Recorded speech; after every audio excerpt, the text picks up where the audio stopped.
Hey, I'm Shaye Wanner, and you are listening to the Casual Cattle Conversations podcast. Whether you are a seasoned rancher or just curious about the cattle world, this podcast dives into the stories, science, and strategies shaping the future of ranching. Let's get started and keep your herd ahead of the herd. Today, we are visiting with Jared Ranley about tips for receiving cattle and tools to increase efficiency and profitability for backgrounders. Whether you are a rancher who wants to make sure your calves are healthy and perform well for the next segment of the industry, or a backgrounder who wants to be more efficient and profitable and make sure those calves stay healthy, there is something for you in this episode. Jared has a background in the cow-calf industry, the backgrounding industry, and is a veterinarian and consultant, so he has a wide array of experiences that are incredibly valuable to you as a listener. With that, let's visit with Jared. Jared, it is a pleasure to visit with you this morning, and to those listeners out there, I hope you're having a good day, whatever time of day you are logging into this conversation. Jared, to get started, help the listeners get to know you a little bit more by sharing why you bet on the beef industry. So I'm a cow-calf producer. We're a stocker calf producer. We mainly are stocker calf. I'm also a veterinarian. So the majority of our business is backgrounding feeder cattle. We buy throughout Central Texas down to the Gulf Coast. We bring in about 200 high-risk calves a week. We background those here anywhere from about 60 to 90 days and ship them out to feed yards. Texas Panhandle, Colorado, Oklahoma, and Kansas is where the cattle go from us. Okay, so you brought up you're a veterinarian, you're on the cow-calf side and the backgrounding side. Do you want to tell us a little bit more about your background in the beef industry and how you got into becoming a veterinarian? I graduated from Texas A&M in 2005. I stayed for a master's program for 2 years to 2007. Came back home and started backgrounding cattle. So took some property that we were underutilizing, I guess you could say, in our cow-calf operation, and told my dad I wanted to start retaining ownership of our calves and buying some other calves and get more into backgrounding where we could put uniform truckloads of cattle together. I did that into about 2009. If most people remember 2009, a lot of things changed in the economy. Corn prices went from about $2 a bushel to $8 a bushel.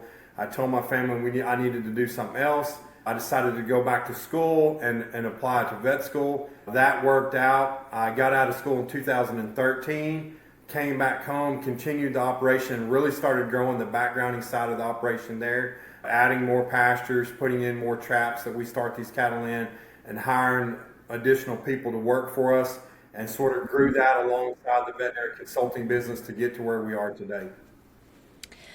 So you've touched on it a little bit as far as how your veterinary consulting business ties into the backgrounding, but so you are also consulting with other producers as well, correct?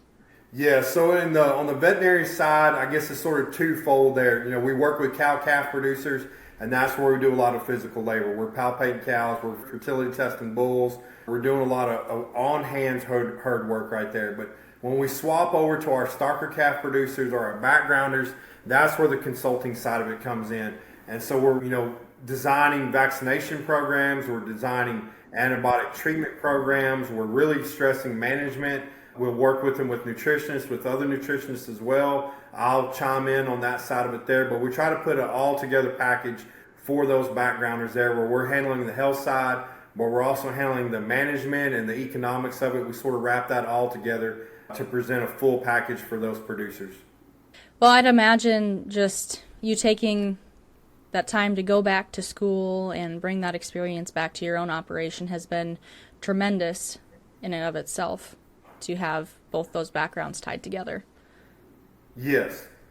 Yeah, it really fits in well, and I think a lot of our clients really relate because I'm on both sides of it. I come out to their operation, and we're walking through these programs, and we're designing these protocols, and they want to ask me, well, what do we do in our own operation? And that's where we've gotten a lot of traction with these clientele is that, we're on both sides of it. We run the cattle ourselves, and then we're giving recommendations based off what we see in our own operation and then what we see across other operations, and in data collection and analyzing this data and finding, protocols that really fit all of our clients. All right. Well, Jared, I want to talk to you about a few things today. I want to talk to you about kind of some tips you may have or some knowledge you want to share about receiving cattle, or even for ranchers who are preparing to sell those cattle. But then we're also going to talk about kind of the technology and profitability side of things first. But between those two, I'd really like to focus on the receiving steps first. So what would you say are your key steps or protocols for prepping cattle for kind of that fall receiving time period, if you don't mind sharing? That's no problem at all. So we're real big and key on getting these cattle in. So our cattle and most of my clients' cattle come in from sale barns. So we get these cattle in from the sale barns. We want to rest them overnight. Good quality hay, good quality water. But we want to get these cattle processed as soon as we can. Get them processed and get them turned back out into pasture or go to their home trap where they're going to be on feed. But that's the biggest thing, is not holding these cattle up. Getting them processed after a 24-hour rest.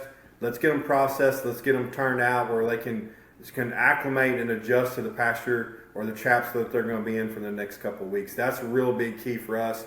The other thing is keeping those trap sizes or those lot sizes small. So the amount of cattle that we can put together in 2 or 3 days to where we can close out a lot, the max of 1 week. We don't want to add cattle to a lot over 1 week. That's sort of our cutoff right there. We see a lot of trouble if we're increasing this lot size and adding to it over more than a week's worth of time.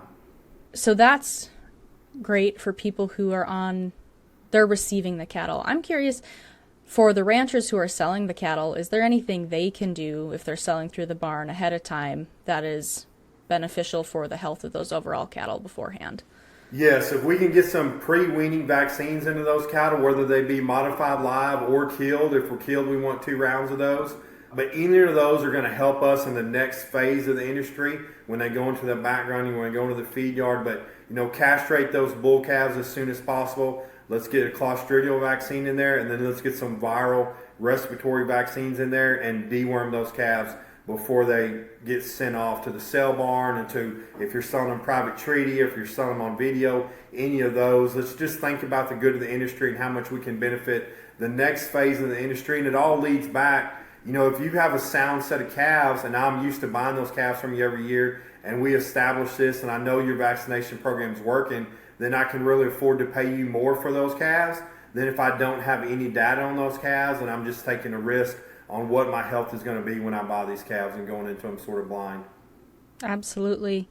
Now, as you are helping your clients and other producers, what are some common issues you see them experience during this fall receiving time period? And then after that, would you mind sharing kind of some solutions or how you would address those challenges? Yeah, so one of the biggest problems that we see here in Central Texas going into the fall on these weaned calves, if they're coming straight off the cow-calf or if they're going through the sale barn, is coccidiosis. So coccidiosis is a major problem for us. Any kind of stress that gets in these calves, we'll start seeing coccidiosis issues. And if we see that bloody stool that we're all sort of used to, that's sort of the tip of the iceberg. Once we get to that point, we've already got a depressed immune system in those calves. We're real big on getting these calves in and running a coccidiostat through the whole group to try to suppress those levels of coccidiosis, whether it be, feed or in the water. Either one of those there will, as soon as we get that lot size shut down, we'll want to treat the water or the feed to reduce that chance of coccidiosis outbreaks running through these calves. The other thing that we're always really concerned about is short-term weaned calves. So calves weaned maybe up to like 2 weeks. Those we see a lot of health issues in. So we would rather have them come straight off the cow, straight to us, or they really need to be weaned for at least 45 days before we get them. The highest risk calves we see are those short-term weaned calves where they're maybe weaned for like 2 or 3 weeks and then they get sent to a background or a stocker operation. Those calves really wreak a lot of havoc in our system right there. So either straight off the cow or let's wean them for a true 45 days before we send them somewhere.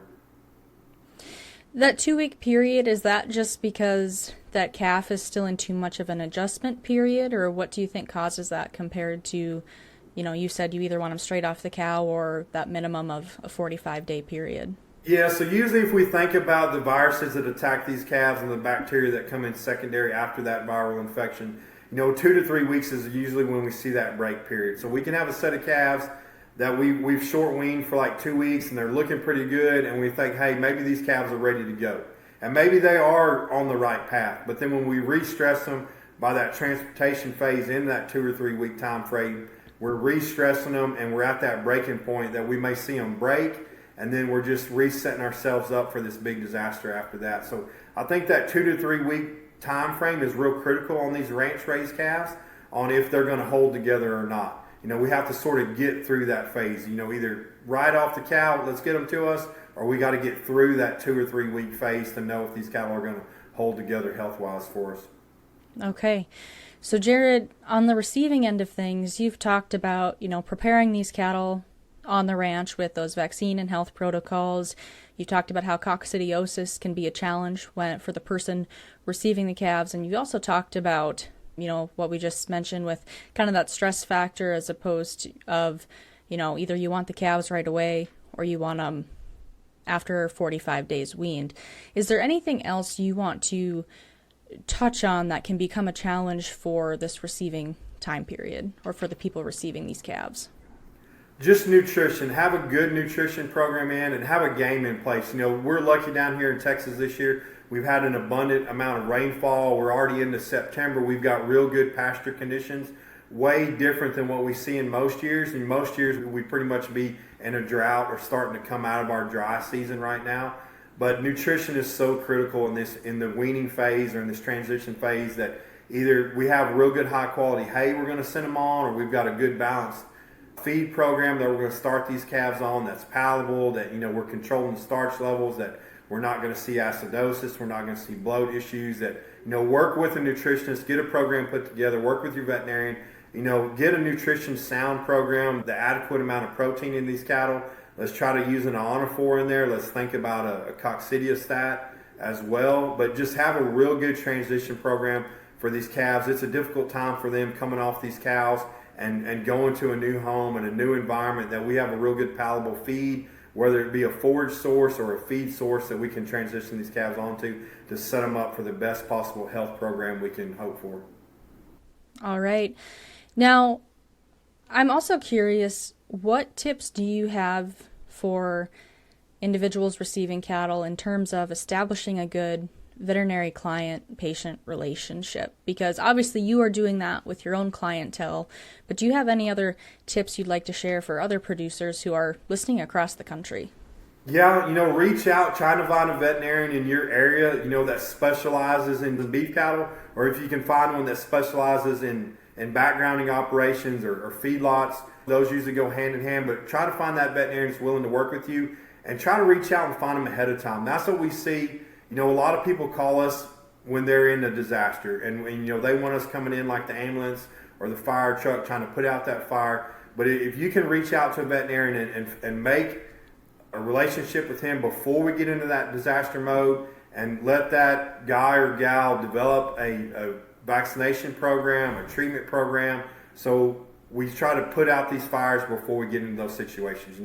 Rely on them, find one that you're confident in, rely on them to help you develop a good sound management program along with all these other issues that we talked about, that we get a lot of things headed off before we get into that disaster situation.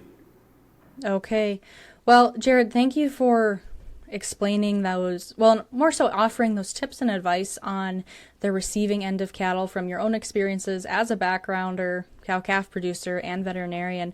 I kind of want to shift directions into kind of the technology and profitability side, because you mentioned for your clients, you're kind of offering a full package of sorts and helping them throughout the whole process to be as profitable as they can be. So from the technology standpoint, what are the tools and technologies that you've seen successfully implemented for managing health, rations, and financial records, since those are also key to profitability? So probably for, most of our producers, they don't have a real robust technology program they're using. A lot of, if we're lucky, some of it's written on cards, some of it's written on notepads. We can work with that data. It's a little bit of a struggle. I tell all of our guys, if you want data analysis, it's only going to be as good as the amount of data you collect and as accurate as that data is that you collect. So if you want us to really analyze the data, we need really good data input from you and from the guys that are working for you, that we can analyze that. If it's pen and paper, if it's note cards, A lot of times we have to put that into an Excel spreadsheet and go from there. I'm lucky that some of my biggest producers are tied in with some feed yards, and maybe we're using some feed yard accounting software that ties us back, that we can really run some robust reports and look at treatment success and health by pens and health by origin. Probably for most of my producers right here in Central Texas that are backgrounding and feeding operations, we're relying on performance beef is what we're doing. It's really nice on the feed side, on analyzing rations that we're putting together to make accurate feed calls every day and to make sure our rations are correct and they're getting mixed right and that we're putting the right amount out per lot. It's really been a game changer for a lot of these mid-size operations. The performance beef has been really handy on that aspect there. Do you want to dive a little bit more into some of the features of performance beef that just make it so effective for you and your clients? So the nicest thing for us is like the feed mixing side of it. You know, I can run through the small grow yard we have here first thing in the morning on the app that's on my phone. I'm making adjustments to each pen on the amount of feed. That automatically is getting uploaded into the system. It goes back to the guy that mixes the feed. He knows exactly how to make that ration accurate. He goes out, dumps that feed in all those bunks. I can look at, exactly how much he fed, make sure that we're on target. If we've got somebody that's having some issues in the tractor mixing feed, we can catch that early before we get into a health disaster that we're feeding too much corn or we're not enough forage in those. But the ease of it on the phone and on the tablet has sort of been a game changer for us, that it's hands-on right when we're doing it. If we're making some pen movements, if we're moving cattle around, I can be horseback in these traps in the morning, and as we're moving them, I can use the app on my phone to track those movements and show where we're moving cattle right there, to put in some costs as we're going. So that's what's so nice, is that it's tablet-based, it's phone-based, or else I can come in here to the office and work on the desktop as well. Okay. Now, you've talked about how you have some individuals using technology like performance beef or even other feedlot technologies, but you also have some who are kind of running on notepads, scattered note cards, whatever it may be. From your perspective, what is kind of the difference in those producers? Say the one who knows their break even, knows where they stand, is a little more organized, compared to those that are running on those scattered notes and still trying to make things work. Yeah, and that's hard. If we can use a program like Performance Beef and we can know exactly what our true break-even these cattle are, I guess we're not panicking when we're selling them, or we can be comfortable with a profit margin, and we're going to take that profit margin and roll on. Those guys that are notepad that really never know where they're at, they're probably always really nervous about the market and maybe hesitant to sell on an up day because they really don't know, is this good enough profit that I'm happy with or not? And it really comes back on the health side.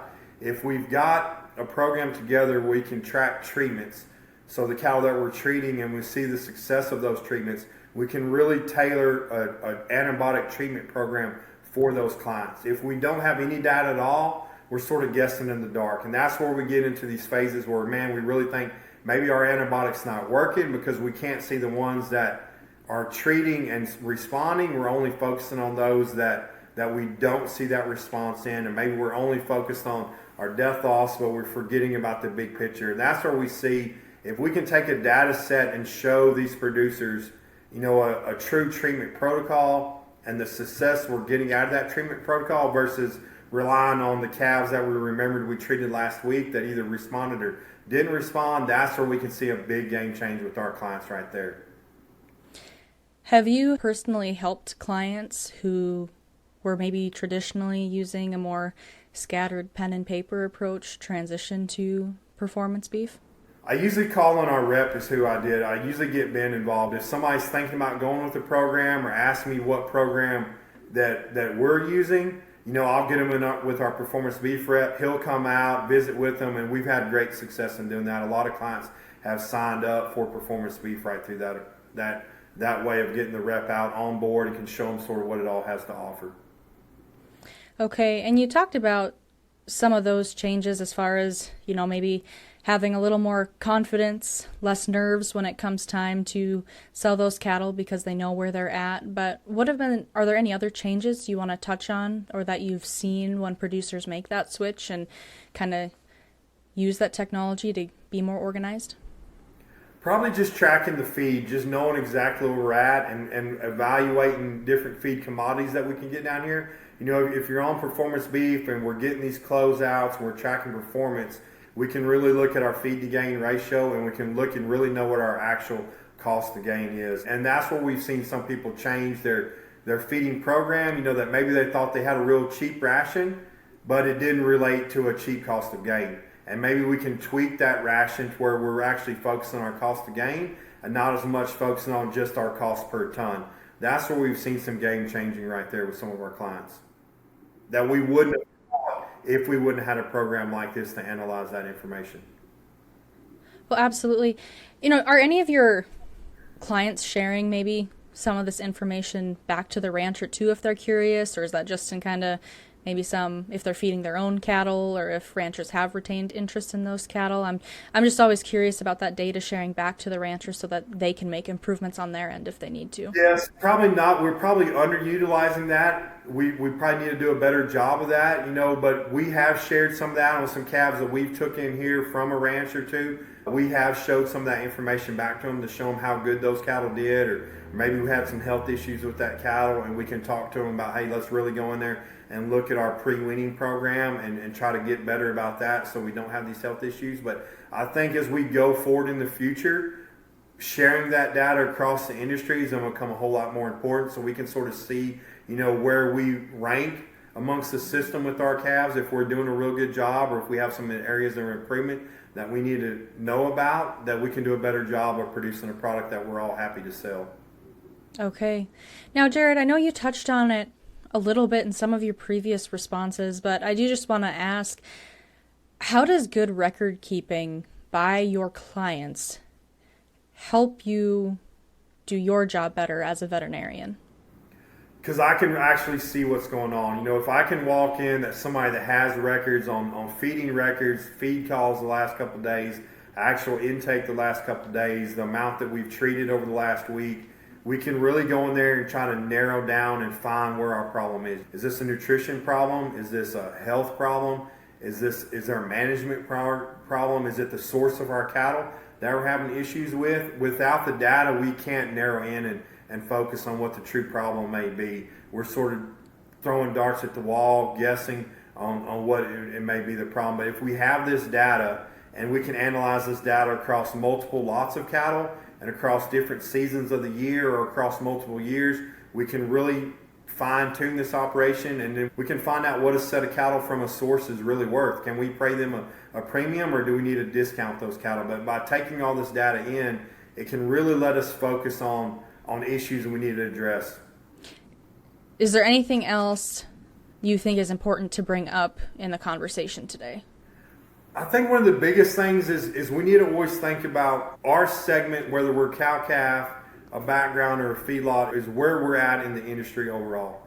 And are we doing the best thing that we can for the industry, for the consumer that's ultimately buying our product?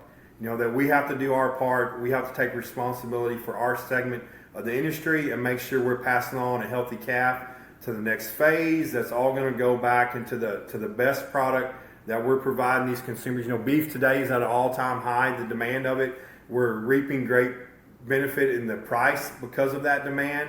Some of that's got to do with the low herd numbers there, but we have to do our part to maintain this for future next couple of years, for future generations, that we're all doing our part and the best benefit to our segment and the overall industry. All right. Well, what great final advice there.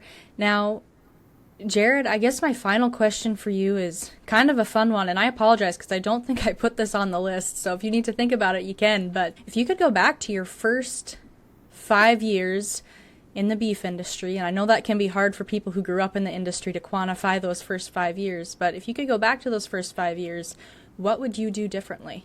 That's hard to say. So the first 5 years, if we go back to when I got out of graduate school and came back, we tried it for a year. Things were difficult, but we didn't give up. That was a big thing about us. We kept feeding. I told my wife when I was going back to vet school that I was going to quit feeding cattle, but I didn't quit feeding cattle. We fed cattle through vet school. I'd come home every chance I got. It was about an hour away from Texas A&M was about an hour away from us, but we kept going through the system is what we did. And that's why I see so many people that maybe they hit a bump in the road and they give up, but don't give up. If cattle is your passion and you really enjoy this, keep going through with the deal. We faced hard times, feed trucks breaks down. We changed the corn prices went from $2 to $7, $8 a bushel, but we kept going through there, adapt. That's the biggest benefit I can deal is when you get really confident and think, hey, I've really got this thing figured out, I promise you something's fixing to change and throw you for a loop. And that's what we really focus on is trying to adapt. For whatever curveball gets thrown at us, is we learn how to adapt to that and change it, whether it be cattle prices, it be corn prices, forage, maybe we're in a drought and we're out of roughage and we have to think outside the box. But that's the biggest thing is don't give up. There's always a solution to the problem. Think outside the box, ask for help, go to producers around you, and just don't give up. All right. Well, what great advice throughout the whole conversation, not just that last little bit, Jared. I really appreciate you taking the time to visit with myself and the listeners out there today. Thank you very much. All right, folks, if you are curious about learning more about performance beef or any other resources that might have been mentioned throughout the show, before you go to your next podcast, be sure to go to the description and the links will be there for you to find more information and connect with the right people who can help you understand if it's going to be a fit for your operation. Remember, the best way to support this podcast, along with all your other favorite podcasts, is to leave a rating or review, and better yet, share it with a friend who's going to find this information valuable. But with that, happy ranching, folks.